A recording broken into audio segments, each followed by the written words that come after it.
Alright, gang. I'm really excited for Ori and the Blind Forest. I've been looking forward to showing this game to people for a very long time, and if I have to do an online class, this is one of the better ones we're going to have. So, just for a quick reminder while that timer finishes counting down, we are working out of the Tim Summers book, The Appendix, today. And that is, let's see if I can get it up correctly.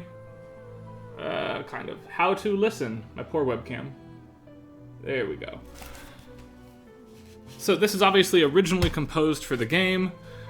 It's kind of classical music and kind of...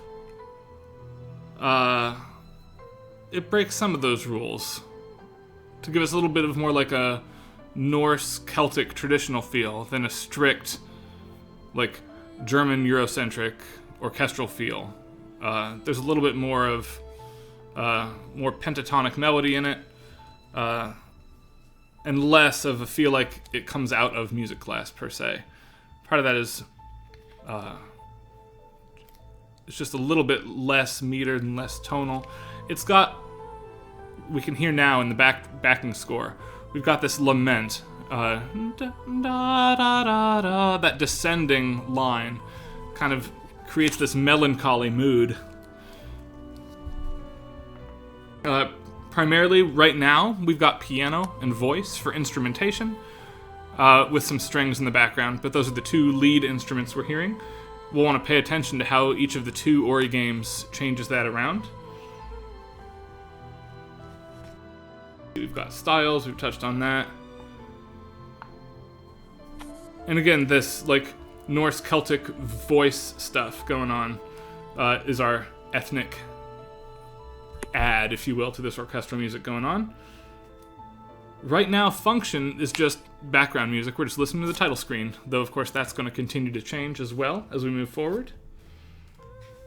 We'll talk about function and use and emotions that this stuff is creating in 2 more minutes here. As for the back half of our appendix, the relationship of this music to the game is that it was scored, like most games are, after the game was largely completed. And all this music is non-diegetic. It's for us, the player. The characters aren't hearing all this beautiful scoring. But that's okay. We'll see what it does for the narrative in just a minute. And as for political impressions of this stuff, I don't know that I have a lot. A game or series of games about restoring the environment that's been kind of torn asunder is timely right now. But I don't know how much the music has to do with that. In any case, we'll hear one more loop of this or so, and then we'll get moving right along.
Right now, get free delivery at Chipotle with a delivery kitchen in almost...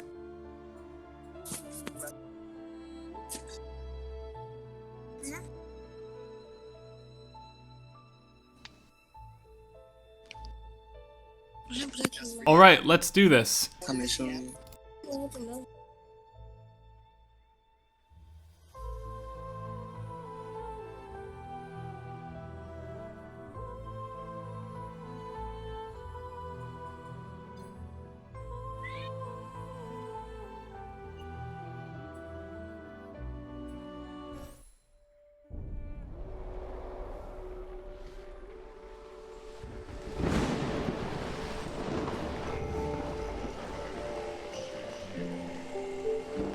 啊？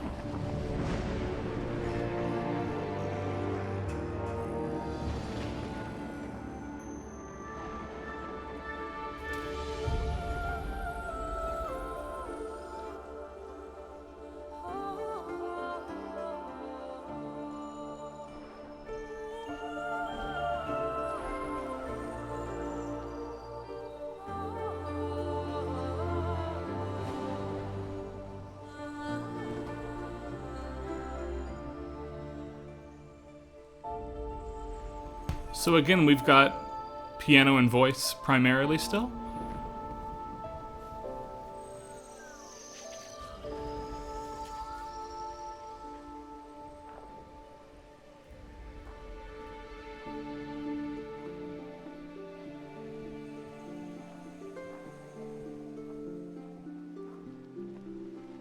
This piece and the title screen, I think, are the same key to facilitate a smoother transition between them.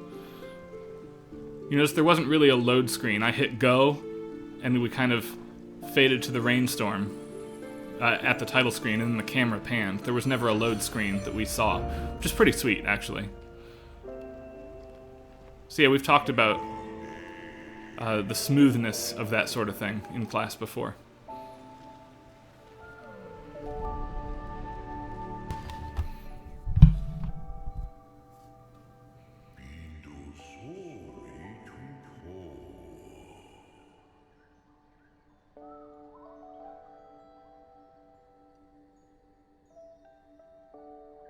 This piano timbre that we're hearing now reminds me strongly of children's TV shows. And this scene right here, before I start moving, is much warmer than what we just saw as well. And I've probably watched a lot more children's TV in the past couple days than you guys have as students, but I'm really feeling that right now.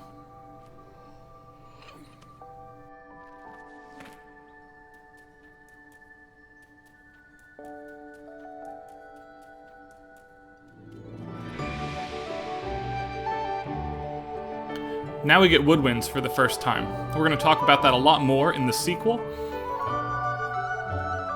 But the woodwind, combined with this warm sun color, gives us this real sense of happiness in the music, as we have this, like, gleeful intro scene.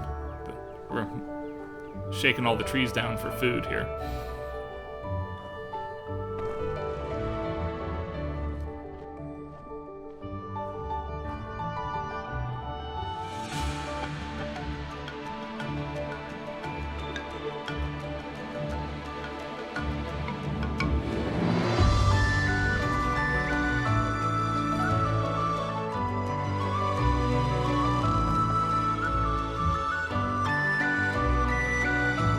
Replacing the voice with the flute, or the penny whistle, I suppose, helps change the mood as well. And even this nighttime sequence has fewer true blue hues than the storm did, where there's a lot more orange and red in this moment now.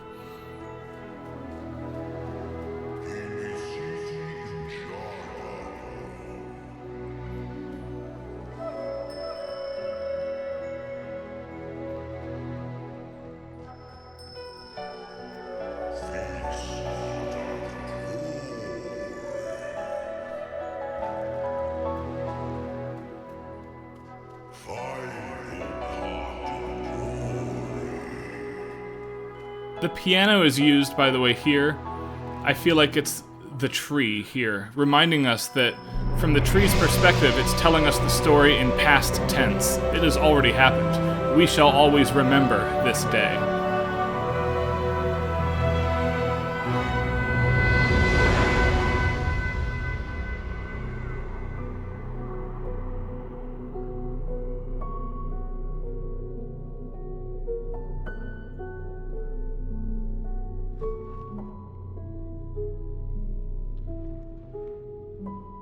And now as things wither and decay, we get this tune on the piano that feels a lot more melancholy, like the Chopin we listened to in class the last time we met.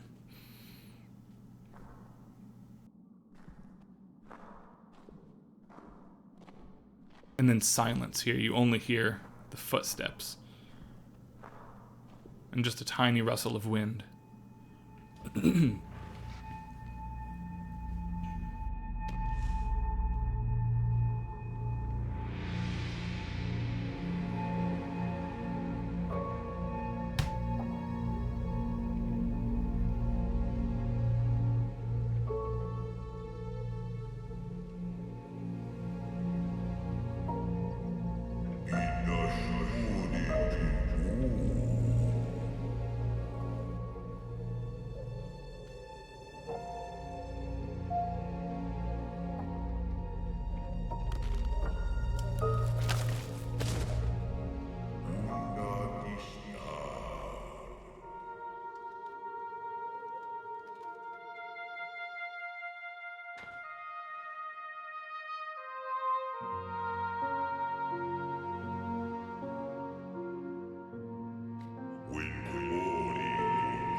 In this moment where we don't know what's going to happen, we have these open chords that kind of suggest it could go either way for these two characters.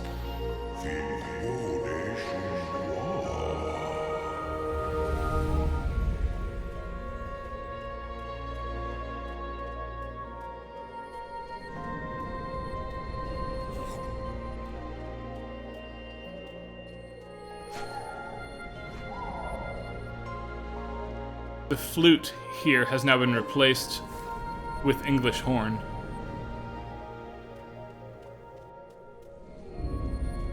Gives us this more melancholic tone as we see the memories of the good times in Ori's mind as he's walking back with the food here.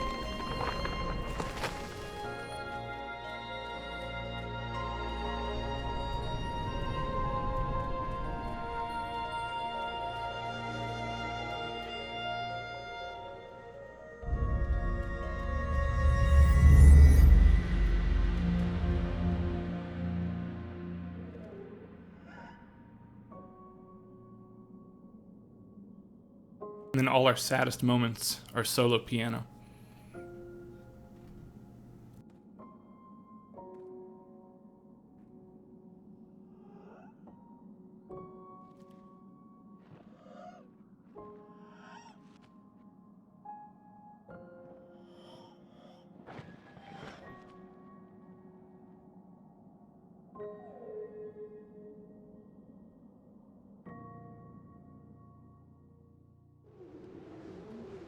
And there it finally cadences on a minor chord. We know now that it's a sad story.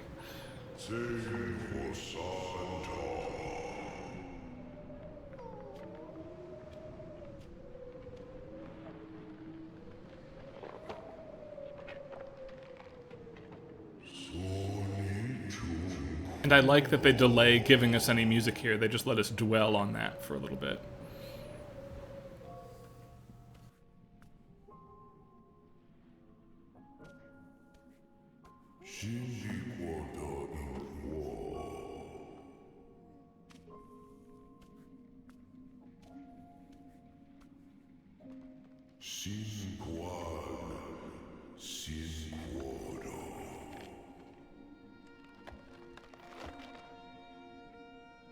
The tree's voice here, interestingly, I think helps a ton to mitigate the desperation otherwise of this scene with the lighting. Because again, the tree tells this story in the past tense, therefore we know that it has to resolve in a way that we can tolerate as the viewer, rather than tragedy all around. But it's still pretty sad in the moment.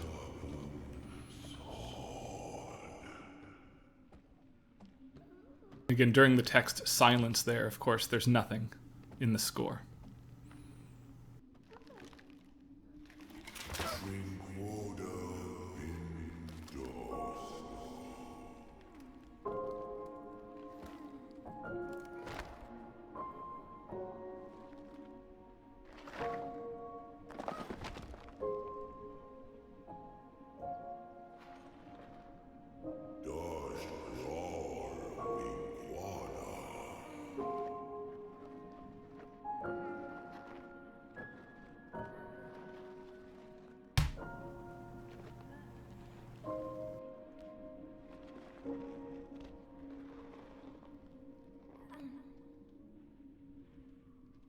Yeah, Ben, I hadn't thought about that before, but it is not unlike that. I think this is a little more hearable than the Temple of Time material.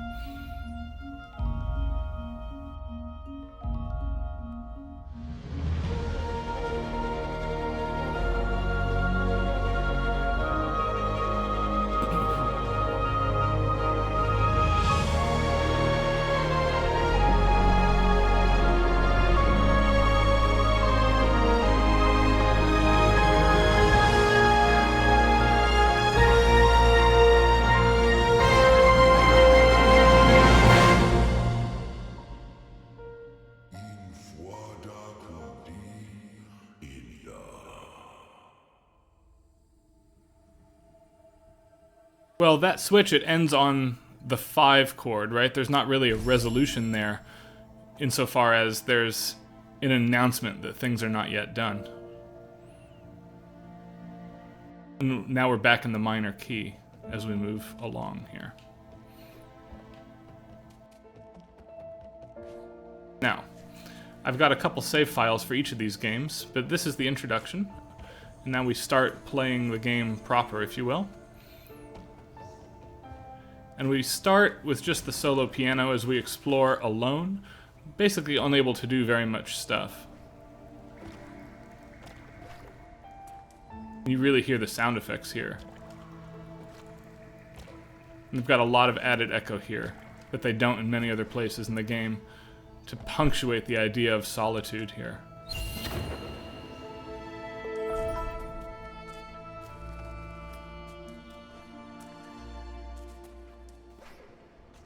Oh right, you've got to save before to let you go. There we go.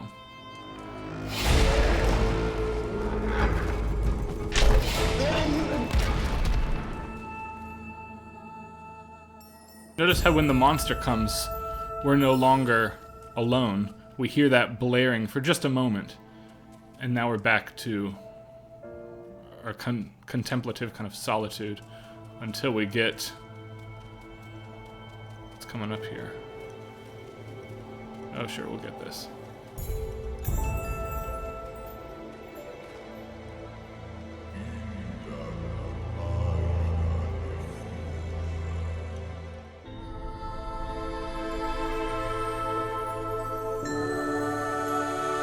The light carries the human voice here, and literally the ray of hope for our game.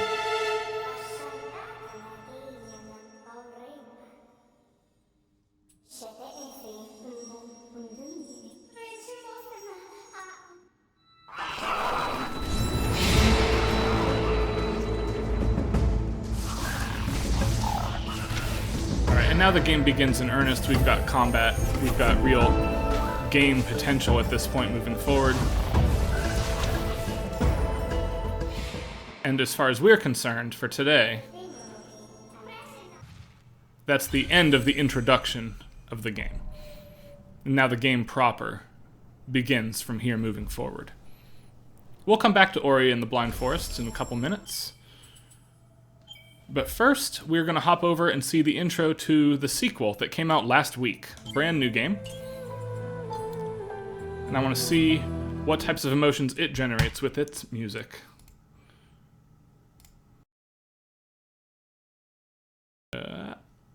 This one.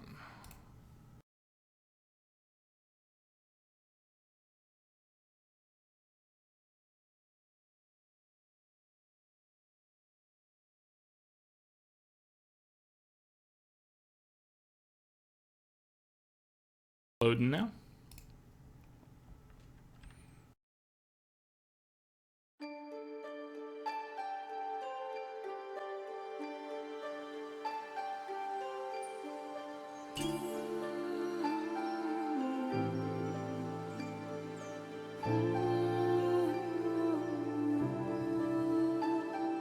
It's a remix of the title screen track, but it is different.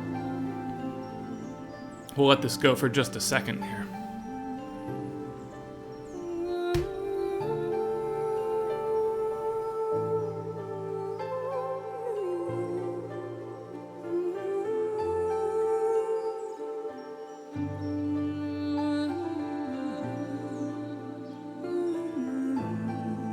And while we're sitting here, students who are watching, how do we feel about this being the Wednesday format for this foreseeable future? I want to make sure that this works for people in terms of online class activity, because this is all an experiment for me as well.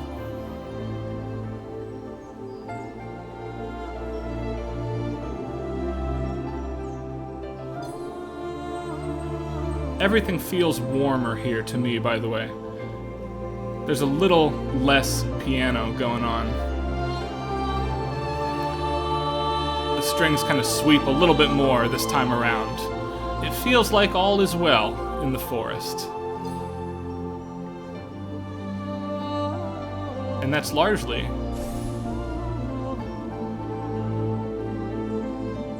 because when we start this game, it is. And I have to say, the tree does not shift. The camera merely pans backwards and we start. This is a smooth transition. I'm in control now already. This new game is absolutely just a masterwork.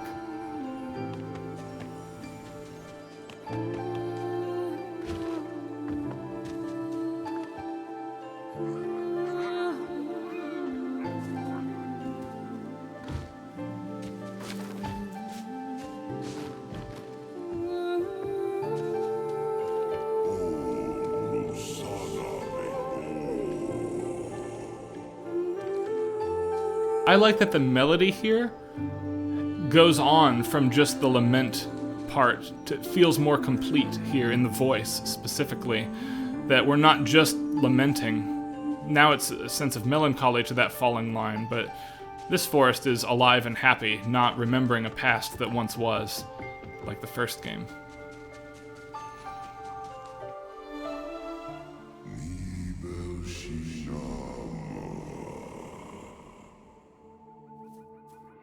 Now, as you can see, all turns out all right at the end of Game 1, so spoilers and apologies.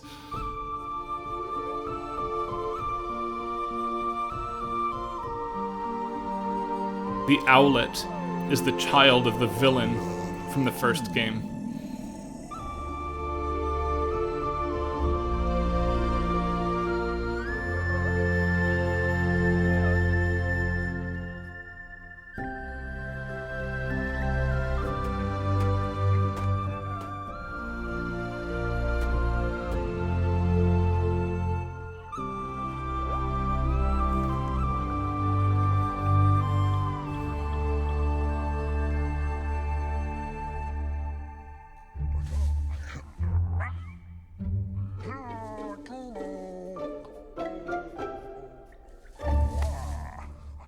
Technically, that little sequence on the strings was not Mickey Mouse. It wasn't exactly every step that they took, the little spider critter and Coo, the owl, but it feels that way a little bit, like it's supposed to be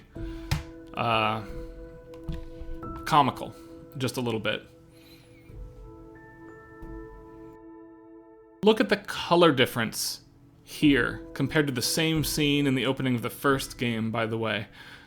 The forest here is not just alive in the evening, but thriving now. There's lush greens, there's fruit growing in the cavern now. Everybody's happy here. The high here, emotionally, is already greater than the first game ever showed us. Part of that is technical quality. The lighting off of Ori just has improved. You can see there's little dust clouds when I run now. I imagine Ricardo Guimarães, over in the art side of our department, would have a lot to say about this. All I can tell you is that it looks like a dream to me.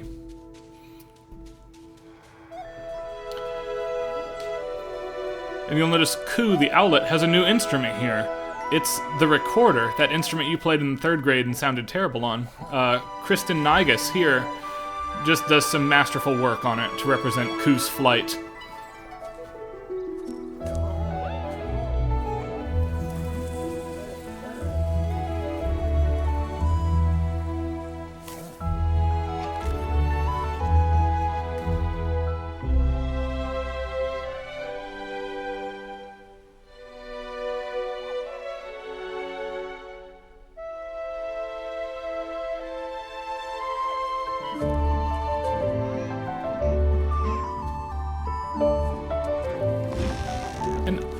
I don't know what it is with nature-themed multimedia, but this reminds me of Frozen 2, in the sense that both this and that have fall in the sequel, where they did not in the original game or movie.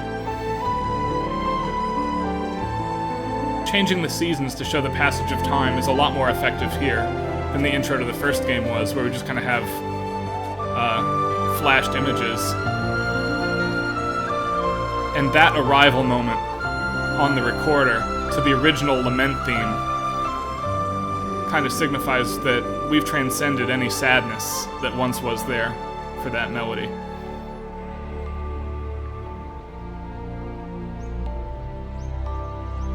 It's nice to have things be good.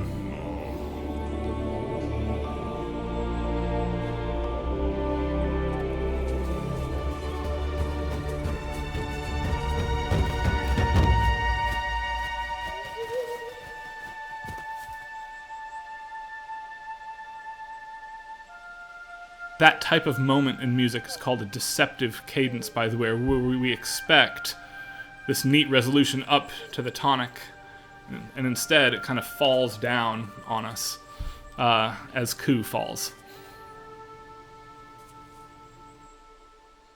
And now we have a hint of our sadness returning here. You notice the horn, just for a moment, came back as we walk over.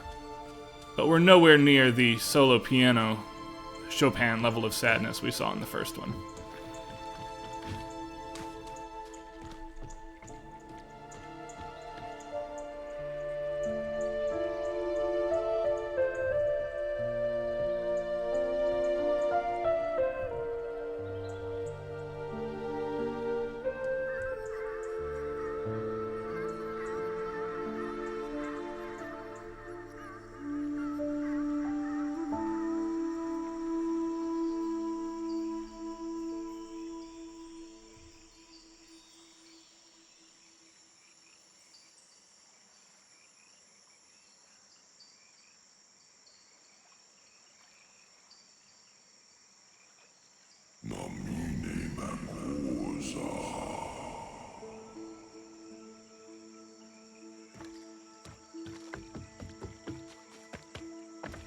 And again, we know that this story also eventually has its happy resolution from all the things, because the tree tells it in the past tense like it's a children's story, which I think is a really cool narrative technique.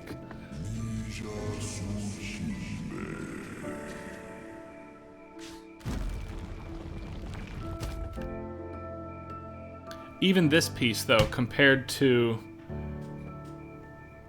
The Owl Sleeping at Night is pretty funny, I agree with that. This piece, which is our sad moment here, notice how we've got pitched percussion, we've got strings underneath. We're still avoiding our solo piano level of sadness.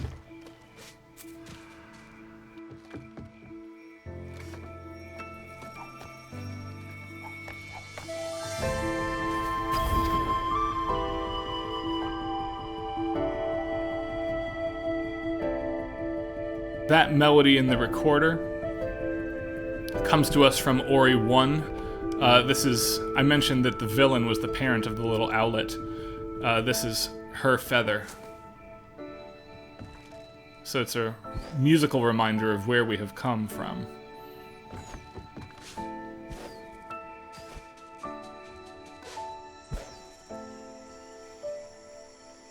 Of course, that glide was a big ability in the first game. We're only going to have it for moments here.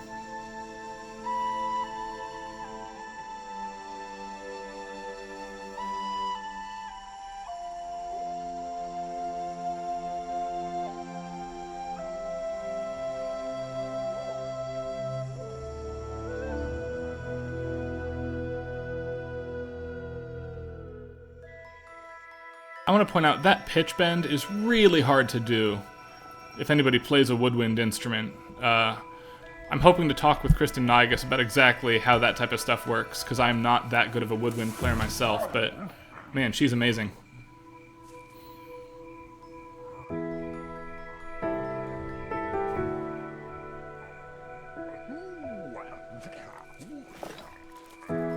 All these introductions and this score as well reminds me of the soundtracks to the Hayao Miyazaki films. Spirited Away, Kiki's Delivery Service, and My Neighbor Totoro for the forest, of course. Look, now we've got glide and double jump. The mechanics meet the narrative here. Pretty cool.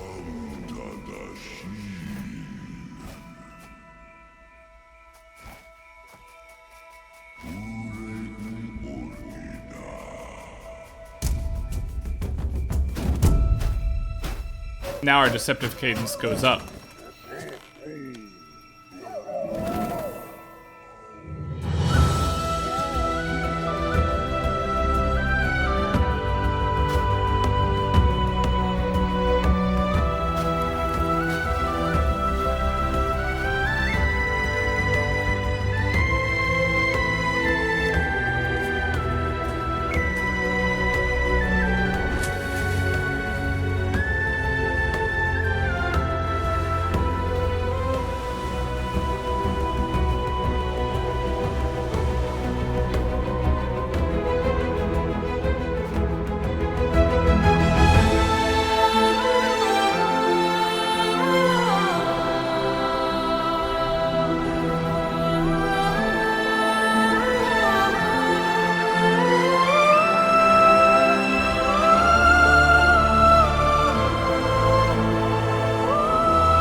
I love how that down pitch is just one half step, and we know something is going to happen here.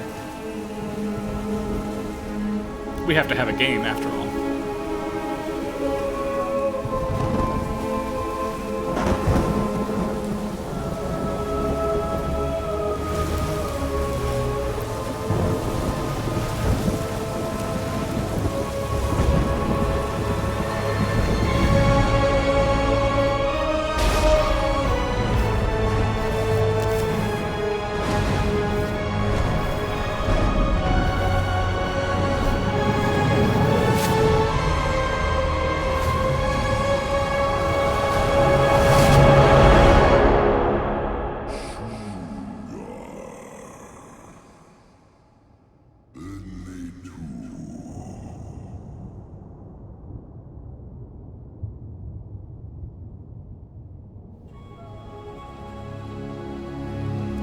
And here again, we begin the game proper now.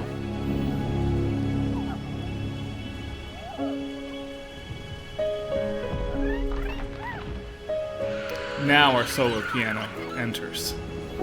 This is the low point.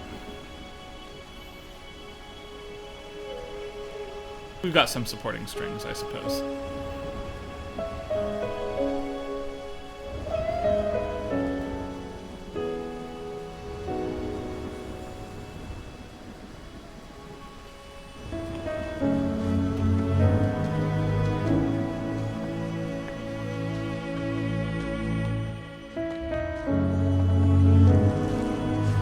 it's a different piece than what we got in the first Ori game.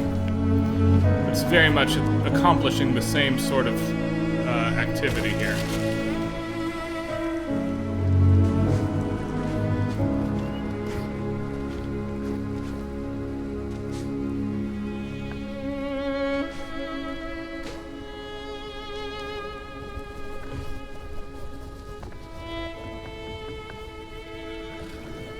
Can't get over there.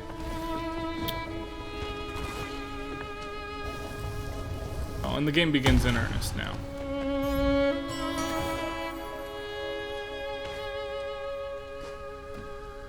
Alright. So those are our two introductions to Ori and the Blind Forest to create these really high emotional feelings of sadness in the first one, lots of joy in the second one until the storm comes. I'd like to switch back now to our first game, briefly.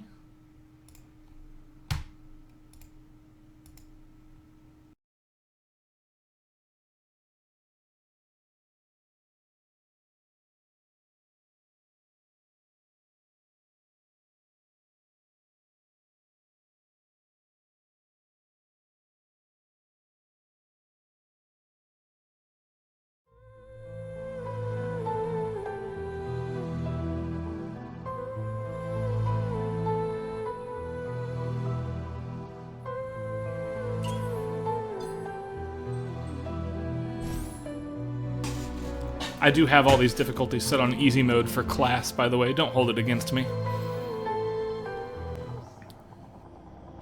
This is our first major area of the game, about 20% of the way in. We're going to do the first dungeon for each game as well here, with our last 20 minutes, half hour of class.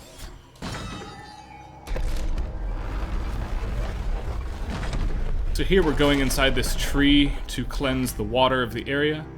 And it turns out in Ori 2 we'll be doing much the same thing, starting a water mill in Ori 2 to, again, clean the water there.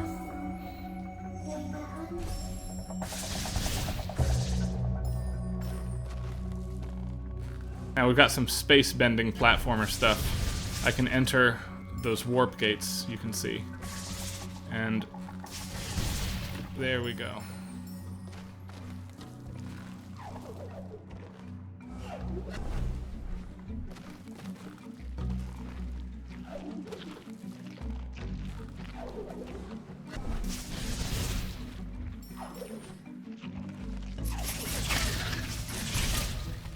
Oops.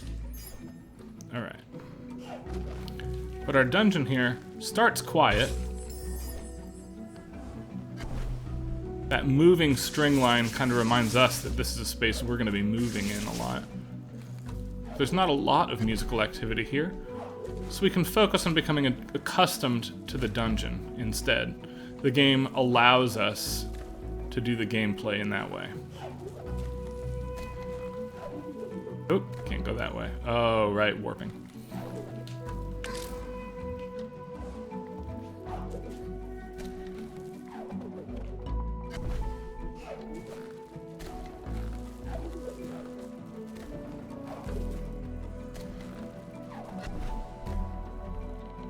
Gotta think fourth dimensionally, I guess. Is that too old of a reference for everybody in this class? Alright. Up we go.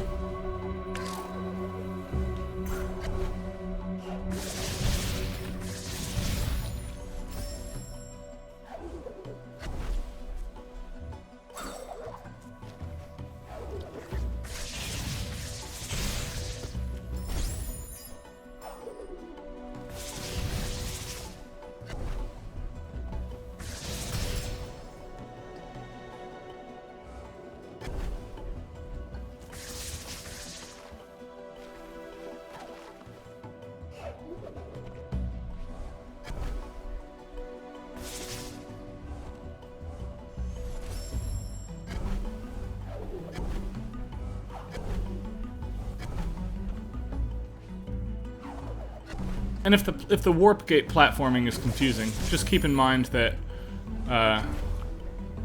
you don't have to follow it as you would have to if you were playing the game. We're here to listen, not for you guys to become expert gamers.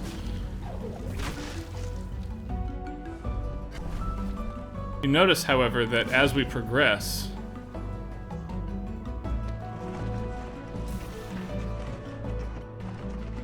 I think I have to dump it this way, hold on. Now we've got more active melody. Now that the game knows we know what we're doing, breaking that wall begins a new phase for us.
This does have clear markers. The warp gates themselves serve as triggers that cue different parts of the music as they need to.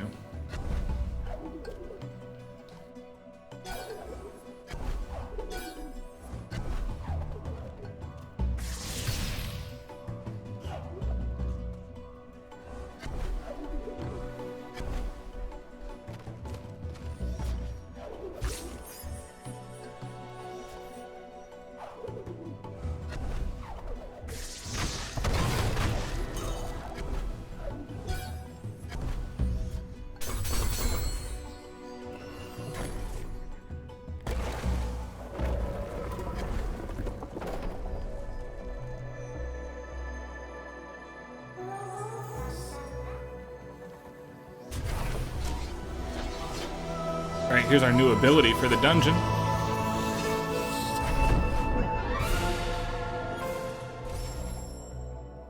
Let's just bounce off of these lanterns.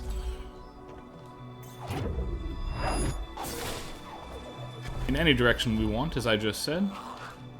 And we can use that on enemies as well. So all enemies now are going to become platforms for us.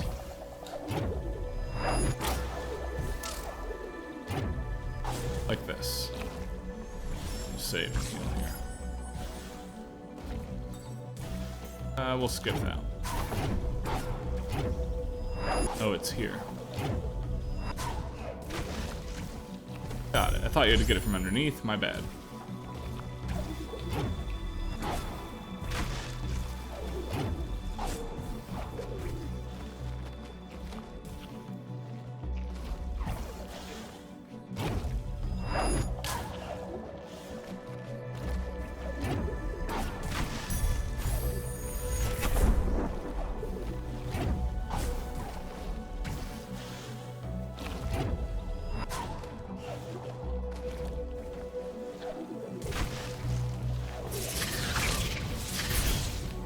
Up we go.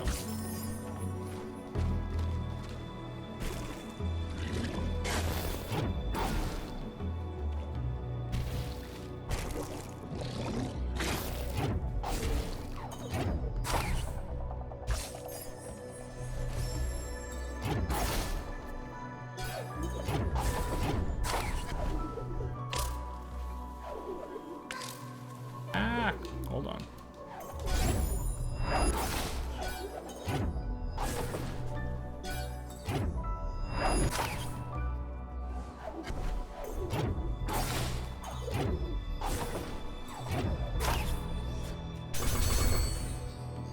There we go.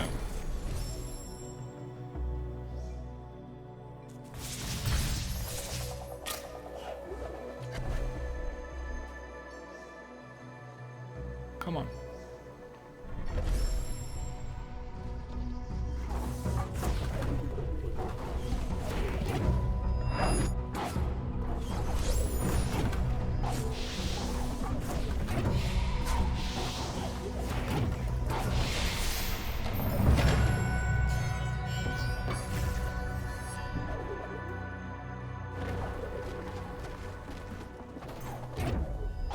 see what's over here first.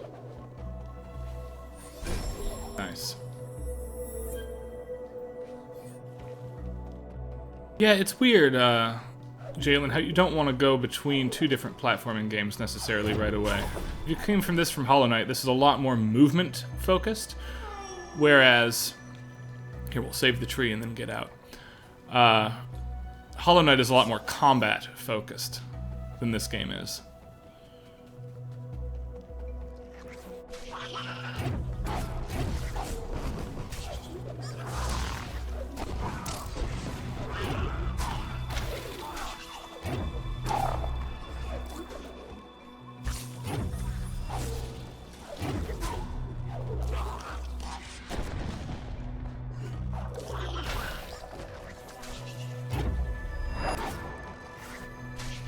Make it?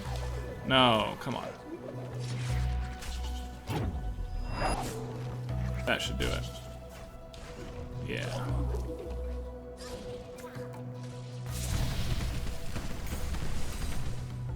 One done. Down we go.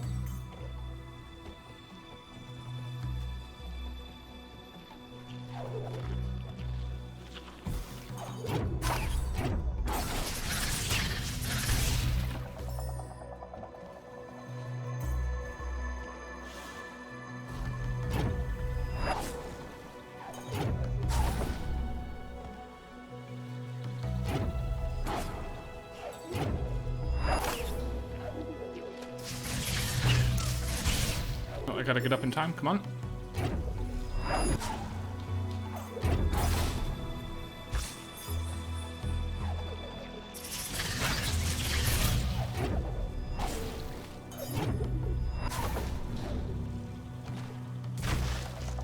And 2.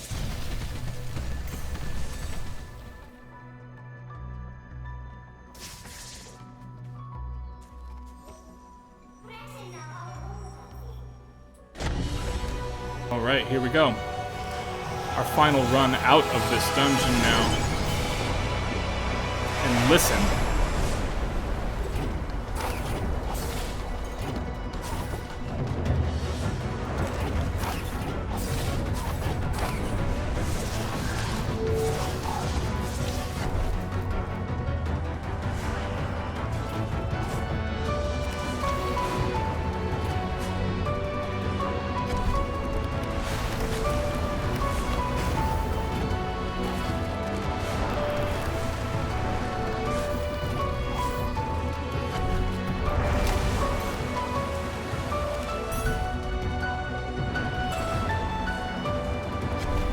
It does have the main theme in it still.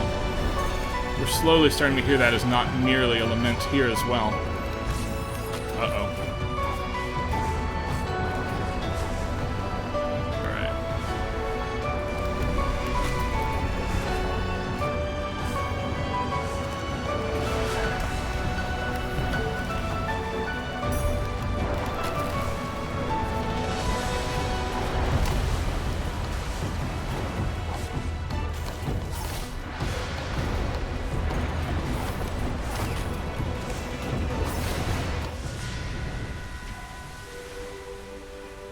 Ooh, okay.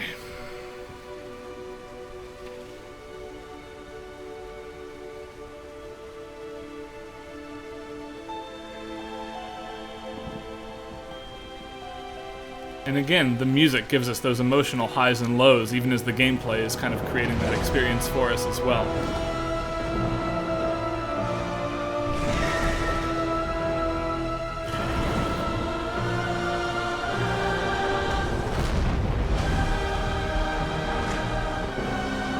We get the timpani for the first and only time here for the big scary owl.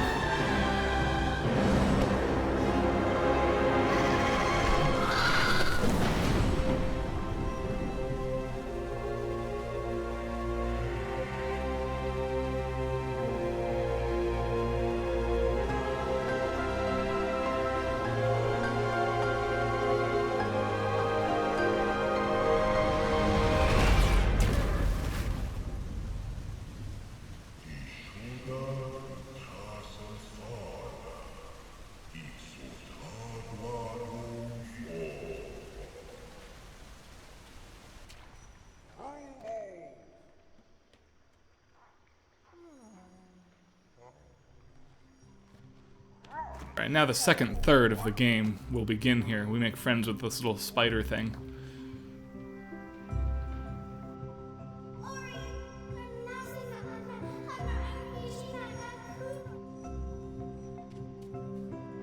We've got that pitched percussion water sense of stuff going on in the music again.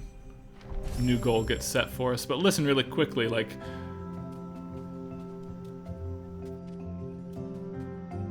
that marimba sound.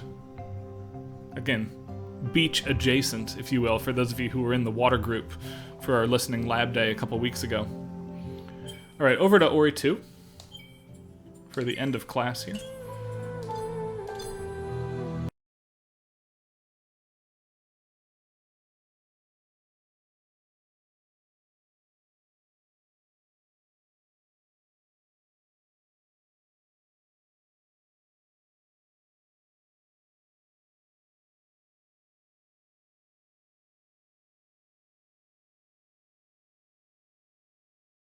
And yeah, I am not displeased that I did that in a single try. Feeling good about that. Unplanned success, team.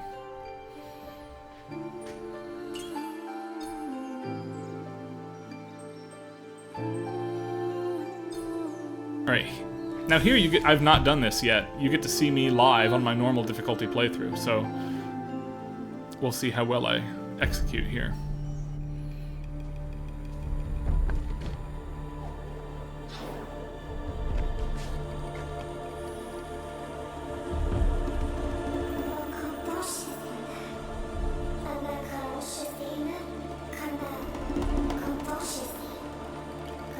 It's actually a different spirit with you this time. Not that anybody needs to know for the sake of the plot, but we're in a different forest now, officially, for Ori 2. Remember, we took off with Ku the owl and landed in unknown lands here. We gotta restore the water not through magical trees, but through more old-fashioned means, restarting this water mill to kind of churn the water and clean it here. So let's get on that.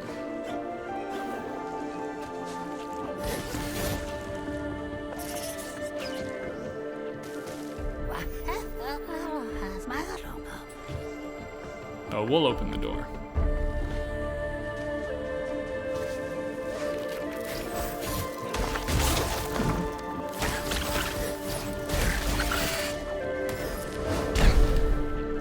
Now you can tell Ori 2 took a cue from Hollow Knight.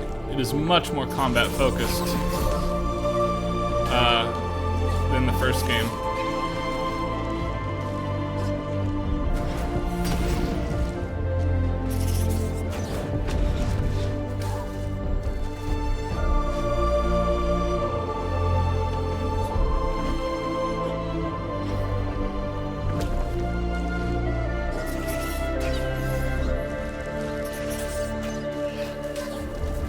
This is the way we have to go, I think. 1, 2, 3.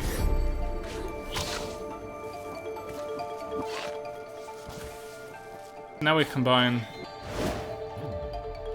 the movement of Ori with some of the combat from Hollow Knight, and we get a really intense game for the sequel. There we go, things are moving now. Doors open.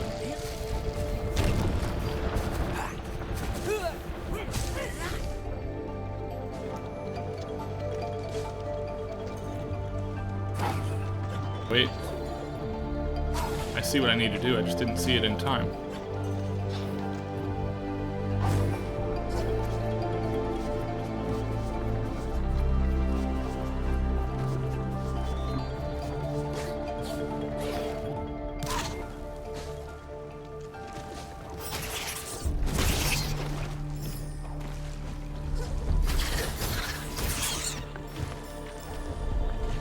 Right, in we go.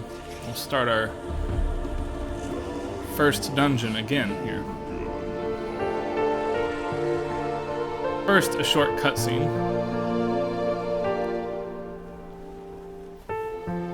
Our friends are sailing out to find us.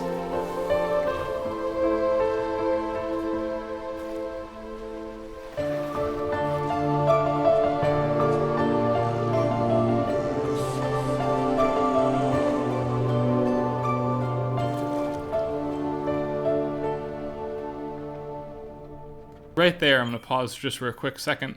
Dun, dun, dun, dun, dun. In the piano there is not too dissimilar from da, da, da, da, da. So that motive for the forest and the family keeps coming. Alright, in we go to the dungeon.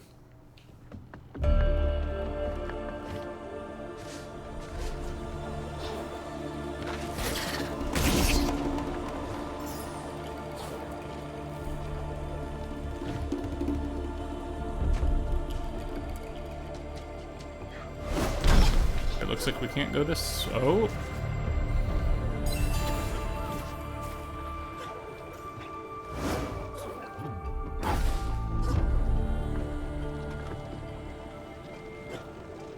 I lied, we can go this way.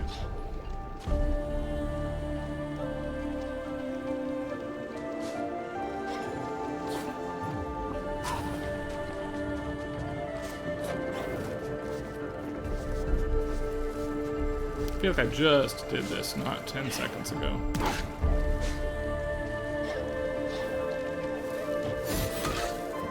So am I out of the dungeon now?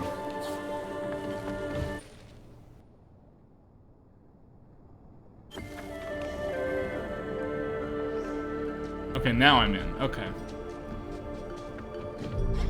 Weird.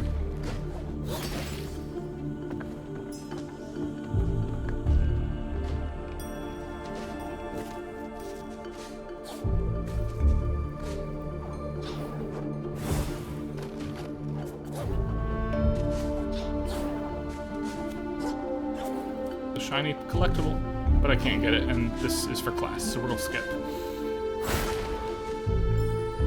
Alright.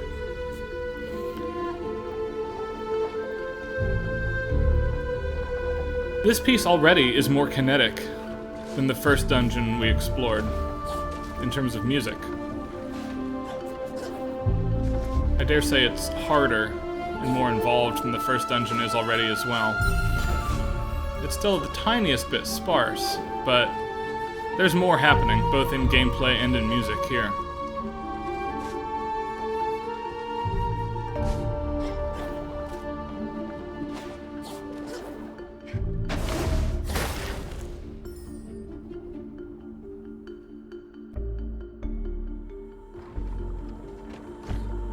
This feels kind of like a Donkey Kong Country level to me now.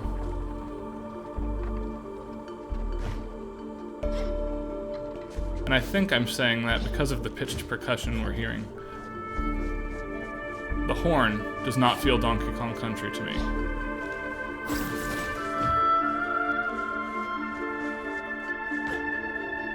But that marimba underscore to it.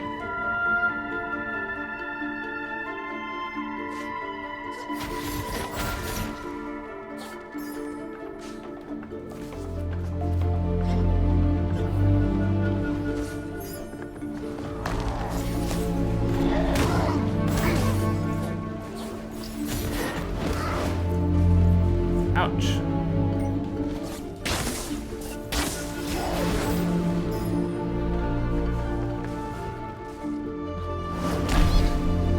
Alright, well that doesn't look fun. I bet we'll have to do that in a minute.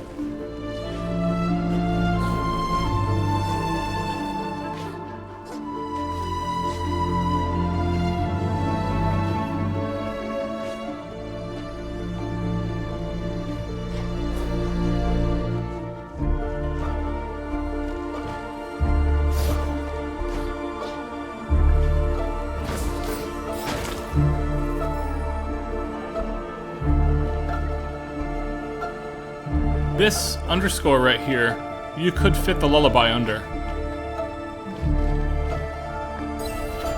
Da, da, da, da, da. Right? It almost fits still. So there's a little bit of that musical smoothness we've been talking about going on. Yeah, eat it. Okay.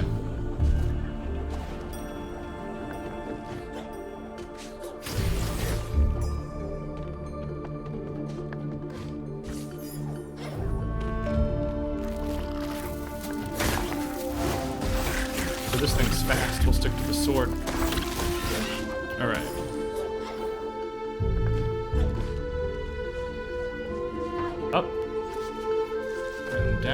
This thing's not fast. Get out the big hammer. Alright.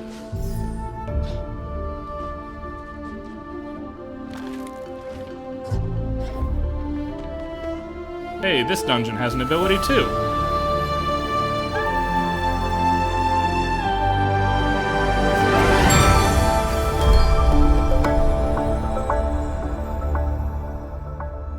Our exciting fanfare remains exciting, and now we're back to normal here.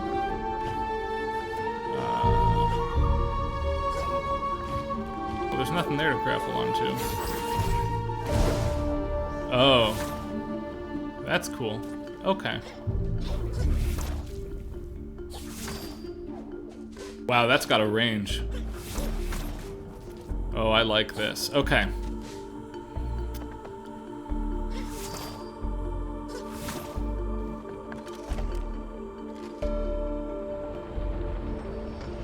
Doors open. This is more clearly divided into checkpoints than the previous dungeon was, because we'll technically exit the dungeon out to the world map. But now, sorry for cutting the music, now we're higher. So we can keep climbing, and probably there's another door up here somewhere.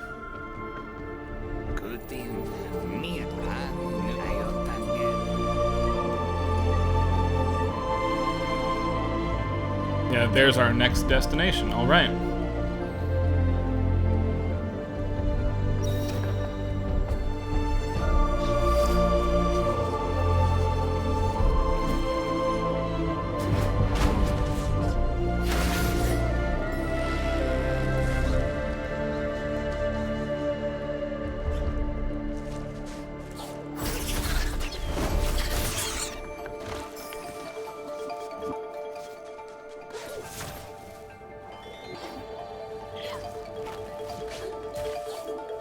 Oh no. Okay, okay.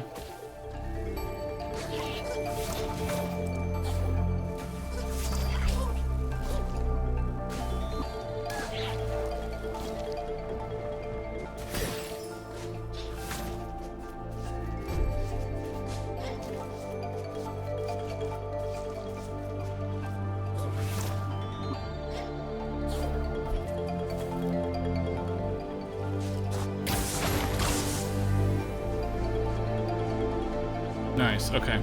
That did work.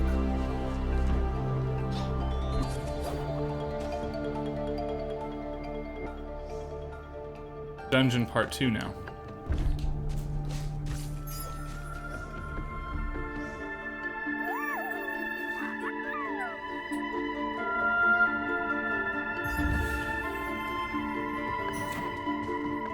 That's unrelated to the dungeon, but I'm glad to get a quest thing done for my own work needs here. Oh gosh, that stuff I saw a minute ago.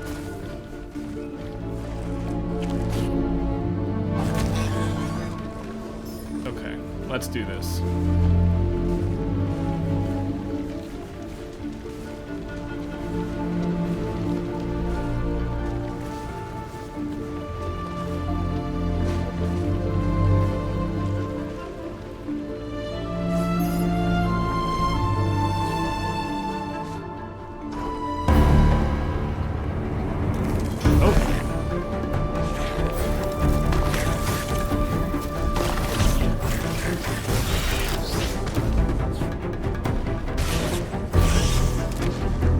What else we got?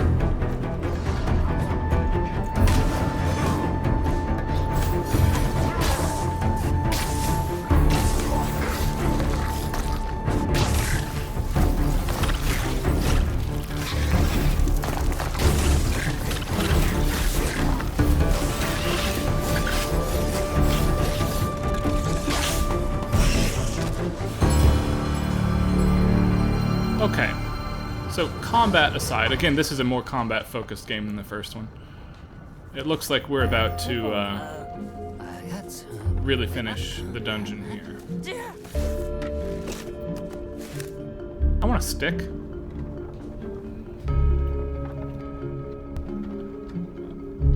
Yeah, ask your question. That's what I'm here for.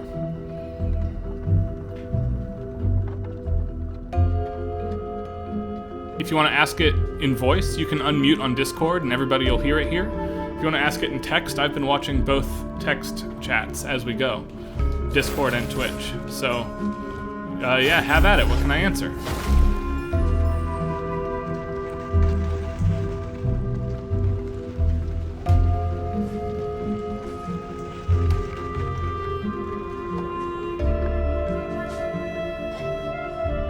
Okay, so our theme of gears, by the way, as we progress, and I wait on that question,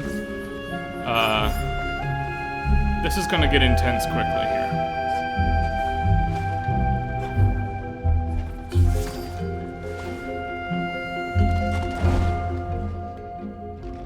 Yeah, everything is going to start to spin. Okay, that's the theme of this dungeon then. Just like we climbed the tree roots in the last dungeon, it was well themed.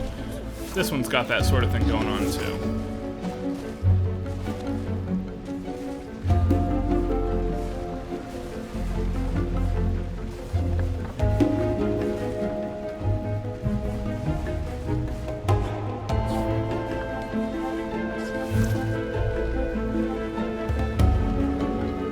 Oh, I can't go that way yet. There we go. So, Hanjay, what question can I answer?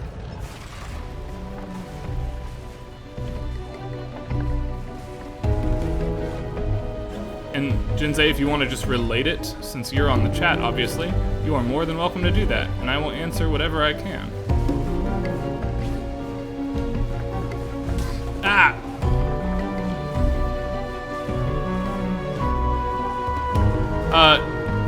Either one is fine. I'm using a controller. I cannot do this type of game on a keyboard to save my life.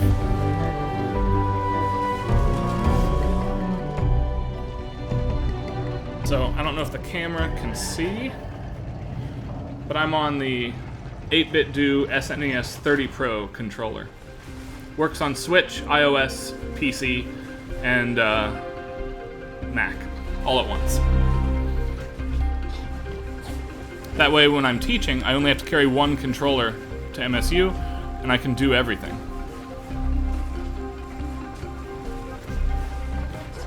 Crap, this way I need.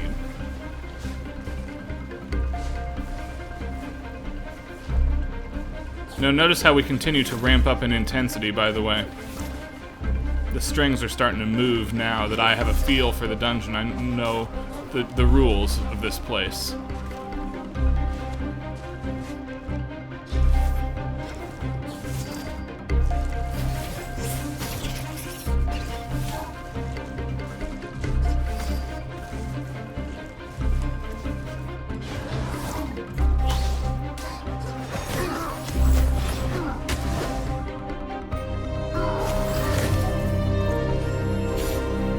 I ate it, okay.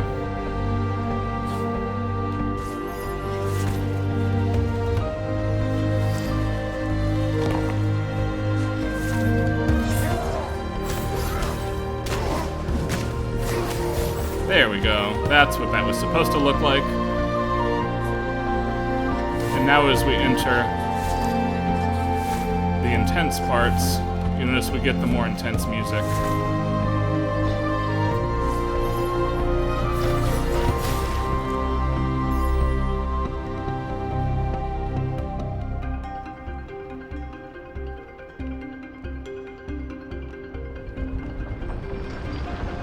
Looks like we have a third part to go.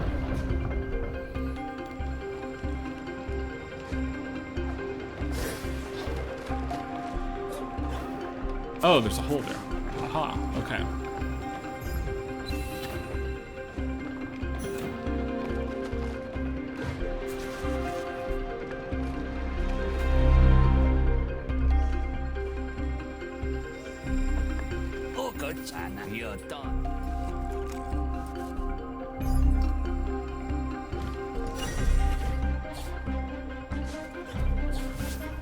Okay, that's where I can go up. I do realize it's about 11:40, by the way, so I'm going to stay and finish this on Twitch, but students who need to be elsewhere, I have burdened you enough on your time this morning already, and I will upload the recording of this to you all once it's done. So if you need to go, you should feel free. I hope this format is working for class, and I'm going to send out an email survey about that later this week, but plan on Mondays being book reading discussion days and Wednesdays being on Twitch moving forward for class. What do I want here? Nothing for now. Okay, that's what I want.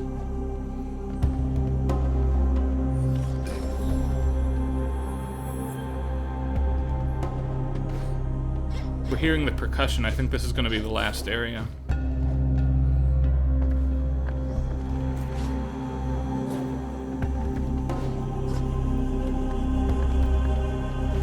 Oh, there's something. Perfect, okay. Up. What's happening here? Ah! Okay. That's a thing.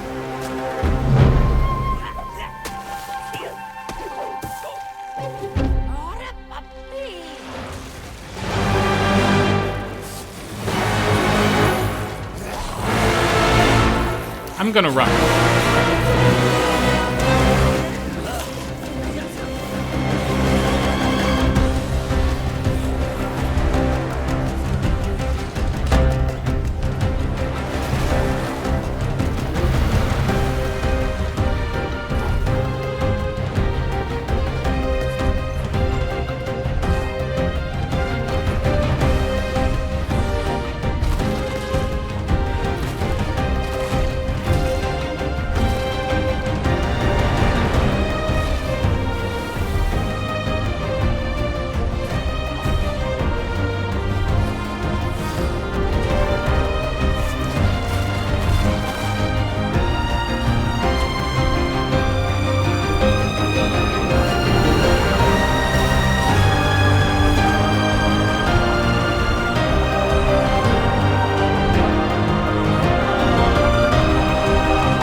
Whew, okay, so there's the end of Dungeon 1, right at 11:40.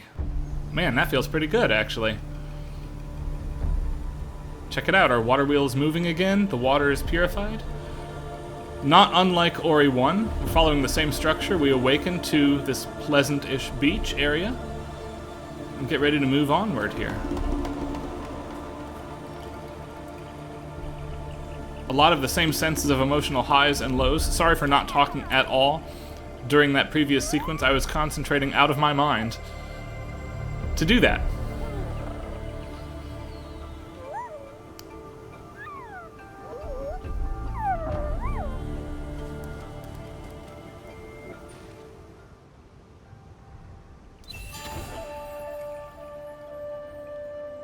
Alright, well, I will bring Qualuk the good news on my own time. And we're going to call that the end of class for today. Alright. Thanks, everybody. I suspect that final sequence was timed with the music. I'll go back before... I'll go back to the video and review that when I'm not concentrating so hard to check, Ben. Jalen, we're going to continue reading Tim Summers' book before Monday. I'll upload that chapter along with the videos from Monday and Wednesday to everybody. And yeah, you'll get the book chapter and we'll just discuss that on Monday. And then have another set of games to do on this stream next Wednesday, a week from now. All right. Thanks, everybody. I really appreciate everybody's efforts to make online coursework functional and working. I know it's not easy, and I appreciate everybody's continued efforts. All right, see you around, team.